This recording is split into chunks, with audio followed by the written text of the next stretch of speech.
A former top medical official with the U.S. Olympic and Paralympic Committee is making damning allegations about how the organization handles mental health issues. In his first TV interview, Dr. William Moreau alleges he was let go last May, in part because of his complaints about the issue. Moreau has filed a lawsuit claiming he was wrongfully terminated.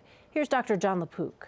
Michael Phelps has done it again! In the water, Michael Phelps could beat any challenger.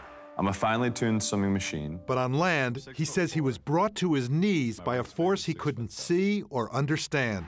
I also struggle with depression and anxiety.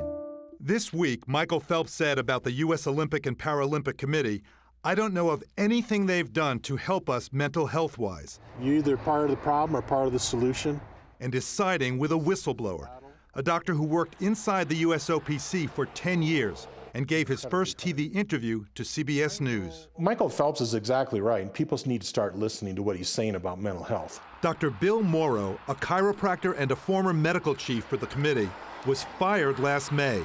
He says one reason was retaliation for complaining about how the organization handles serious mental illness. These Olympic and Paralympic athletes, they're the sons and daughters of the United States. We love to say they're like the person next door. It's because they are. They suffer from mental health problems like everybody else. Dr. Moreau was alarmed at what he says was the organization's slow response to an athlete in crisis. World champions, the United States. Olympic medalist Kelly Catlin. In 2019, while on medical leave from cycling, she took her own life. We're trying to become experts in the management of serious mental health illness, and that's not what we do. If you have suicidal ideation, you need to be under the care of a psychiatrist. Catlin's death spurred Dr. Moreau to send a memo to USOPC leadership about what he said was an ongoing problem. He says they address athlete mental health issues using staff who are experts in sports performance, not psychiatry. He wrote, "It's a dangerous pathway to follow." He says he got no response.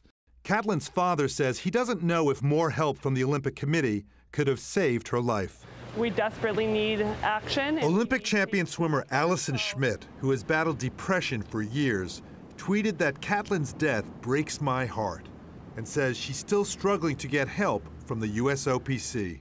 As physically hard as this sport is, as any sport is, it's emotionally and mentally draining as well.